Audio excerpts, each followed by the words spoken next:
How dare you refuse to help your sister? My parents shouted when I wouldn't empty my savings for her startup. I didn't argue. I just left. This morning they finally learned why. But, you're being completely selfish, Emma, my mother's voice echoed through our family home.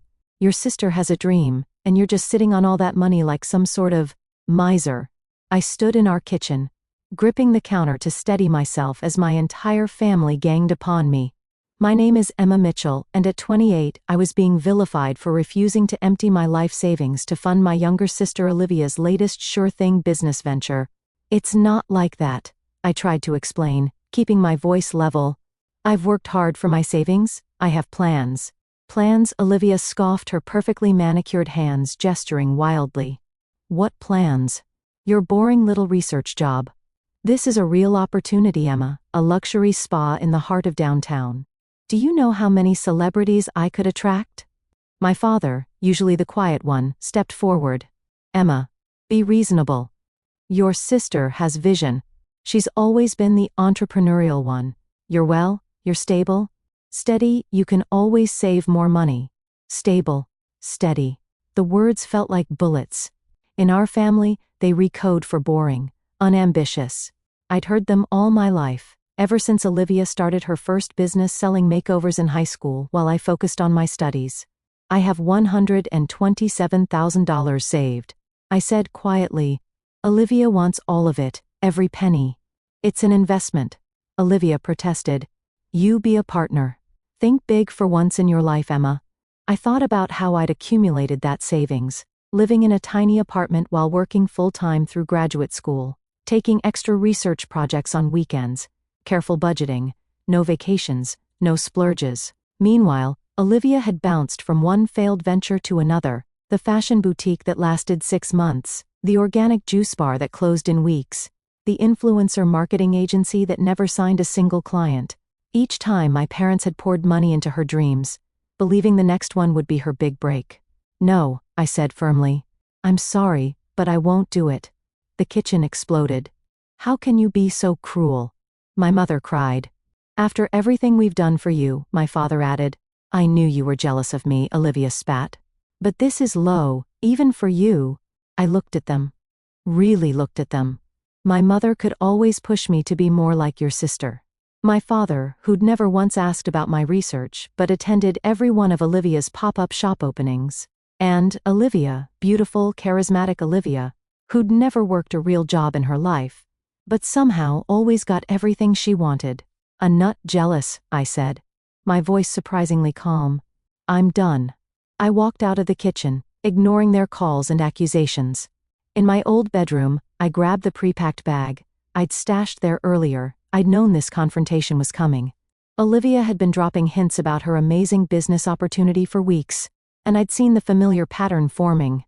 Emma Grace Mitchell, don't you dare walk out that door, my mother shouted as I descended the stairs. I paused at the bottom, turning to face in one last time. You know what's funny? None of you ever asked what my plans were for that money. Not once, because your plans probably involve more books and test tubes. Olivia sneered. Some of us want to make something of ourselves. I smiled, and for the first time I felt pity rather than hurt. Goodbye, I said simply, and walked out.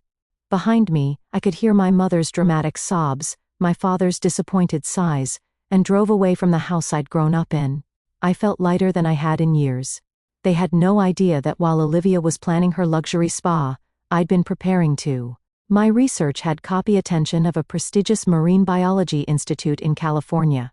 I'd been offered a position leading their conservation program, studying and protecting endangered marine species. The salary was excellent, the work was meaningful, and best of all, it was 3,000 miles away from my family's expectations. My phone started buzzing immediately. Calls, texts, angry voicemails. I turned it off. They'd have to wait until tomorrow to hear my news. Tonight, I had a plane to catch. As I drove to the airport, I thought about the look on Olivia's face when she realized her usual tactics weren't working. For once, her tears and tantrums couldn't sway me. For once, I was choosing my own dream over hers. The California Institute had already arranged an apartment for me near the coast. By this time tomorrow, I'd be starting my new life, Let them call me boring. Let them call me selfish. I was dumb being the family ATM, dumb being the reliable one they only noticed when they needed something. My phone stayed off as I boarded the plane. Whatever messages they were leaving could wait. Right now the Pacific was calling, and for the first time in my life, I was answering. 3 months passed in a blur of salty air, research vessels, and the most fulfilling work I'd ever done.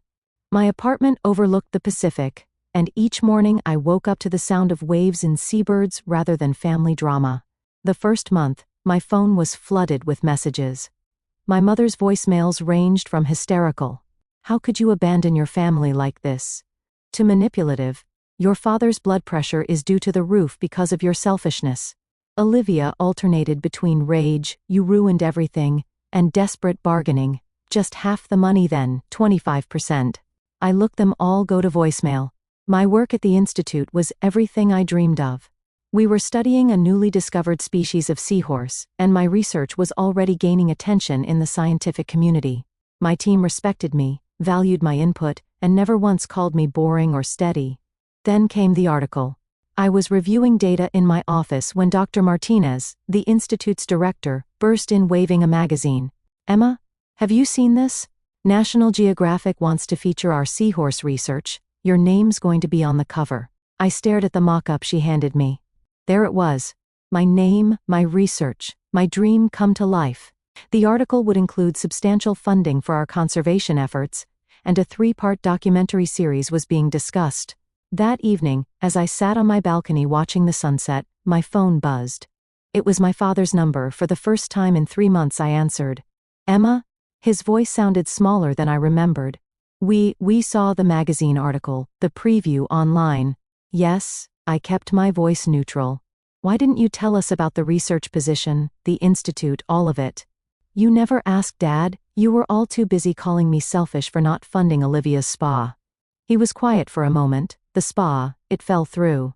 The location Olivia wanted, it turned out the building had major structural issues. The whole thing would have been a disaster. Like the boutique, and the juice bar, and the marketing agency. Another long pause. "Your mother wants to talk to you." I heard rustling, then my mother's voice. "Emma. Sweetheart. We saw you on the Institute's website. You look so happy." "I am happy, Mom. This is what I've always wanted to do, but you never said anything." "I tried many times, but you and Dad were always too busy with Olivia's latest venture to listen." I heard a sharp intake of breath. We didn't realize." "No, you didn't. And now I have to go. I have an early morning tomorrow. We're tracking a new pod of seahorses." "Emma, wait, your sister, she's been struggling since you left." "Nothing's going right for her. Maybe if you just talk to her." I cut her off. "No, Mom. I'm not Olivia's backup plan anymore. I have my own life now." After hanging up, I sat watching the waves, remembering all the times I tried to share my passion for marine biology with my family. The science fair projects they'd skipped because Olivia had a dance recital. The graduation ceremony they'd barely paid attention to because Olivia was launching her boutique at weekend. My phone buzzed again, a text from Olivia. "Saw your stupid fish article. Must be nice to waste your life playing with seahorses while your sister struggles." "Real nice, Emma. Real nice." I smiled and typed back, "Actually, it is nice, really nice." Then I blocked her number. The next morning, as I stood on the research vessel watching the sunrise over the Pacific, Dr. Martinez joined me. "Your sister called the Institute," she said casually. "Wanted to know if we had any real jobs available, said she had lots of experience running businesses." I couldn't help but laugh. And I told her we're fully staffed with qualified marine biologists. She didn't take it well. The sun broke through the clouds, casting golden light across the waves. Somewhere below us, our seahorses were swimming, unaware they were about to make scientific history, my history. "You know," Dr. Martinez added, "when we hired you, your family was listed as your emergency contact. Would you like to change that?" I thought about it for a moment, about all the emergencies in my life that my family had either caused or made worse. "Yes," I said firmly, "I would." As we prepare for another day of research, I felt the last weight of family obligation lift from my shoulders. I hadn't just found a new job or a new home. I found myself. And no amount of guilt trips or manipulative phone calls could take that away. My mother's words echoed in my head. You look so happy. For once she was right. I was happy, successful, and thriving. Not despite ignoring their demands, but because of it. The seahorses were waiting, and this time nothing would distract me from my dream. 6 months after the National Geographic article, I stood in my office at the Institute, staring at my phone in disbelief. 8 voicemails from my family, each more urgent than the last. I hadn't heard from them since blocking Olivia's number and changing my emergency contacts. The reason for their sudden reappearance: the documentary series about our seahorse research had aired its first episode last night. Apparently, seeing their boring daughter speaking confidently about marine conservation on national television had caused quite a stir back home. And my darling, my mother's voice trilled through the first message, you were absolutely brilliant.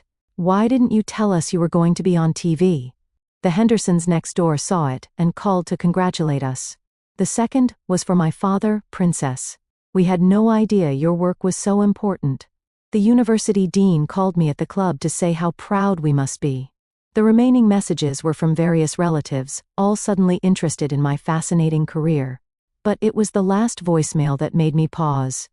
Olivia, calling from a new number. M. Her voice sounded different, smaller somehow. I watched her show. You looked really good on camera. Listen, I can thinking, maybe we could talk. I have this new idea for an eco-friendly beauty line, and with your scientific background. I deleted the messages without responding. Through my office window, I could see our research vessels being prepared for today's expedition. We were tracking a previously unknown breeding pattern in our seahorse population, work that could revolutionize marine conservation efforts. Dr. Martinez knocked on my door grinning, ready for more fame and fortune. The film crew's here for today's shoot. I grabbed my gear, laughing, as long as they don't scare away our seahorses. As we walked to the dock, she handed me an envelope. Speaking of fame, the International Marine Biology Conference wants you to be their keynote speaker. Full expenses paid, plus an honorarium that would make your sister's spa dreams look like pocket change. I opened the envelope, my eyes widening at the figures. This is incredible. You've earned it, Emma. Your research is changing the field. Though she's smart, your family might be disappointed to learn you're spending the honorarium on expanding our conservation program, rather than funding another of your sister's schemes. Just then, my phone buzzed with a text from my mother. Darling, we're thinking of visiting. Olivia has some wonderful ideas she'd love to discuss with you. Your father says your TV appearance could really help boost her new business plan. Some things never changed, but I had. I texted back, sorry, can't host visitors. Too busy with our new international conservation initiative. Feel free to watch episode 2 next week. Turning off my phone, I boarded the research vessel. The documentary crew was setting up their equipment, as my team prepared our diving gear. Today's footage would show how our seahorse population had tripled since implementing my protection protocols. Dr. Mitchell, the producer called out, could you explain for the camera what inspired you to pursue marine biology? I thought about all the times my family had dismissed my passion as a hobby, all the times they pushed me to be more like Olivia. I learned early on that the most beautiful things in life aren't always the most obvious, I said, looking into the camera. Sometimes the real treasures are hiding quietly underwater, waiting for someone steady enough, patient enough to discover them. The producer smiled. Perfect. That's exactly what we're looking for. As we sailed out into the morning sun, I thought about how different my life was from what my family had envisioned for me. No luxury spa, no trendy business ventures, no desperate attempts to chase fame through shortcuts. Instead, I had earned every bit of my success through hard work, dedication, and the courage to walk away from toxic expectations. The quiet, steady daughter had made headlines not by following her sister's dreams, but by staying true to her own. My team called out. They'd spotted our seahorse pod. As I prepared to dive, I saw a small seahorse near the surface, its delicate fins moving steadily against the current. Like me, it didn't need to be flashy or dramatic to be extraordinary. It just needed to be exactly what it was meant to be. That evening, as the documentary crew packed up their equipment, Dr. Martinez showed me the rough footage. There I was, in my element, doing work that mattered.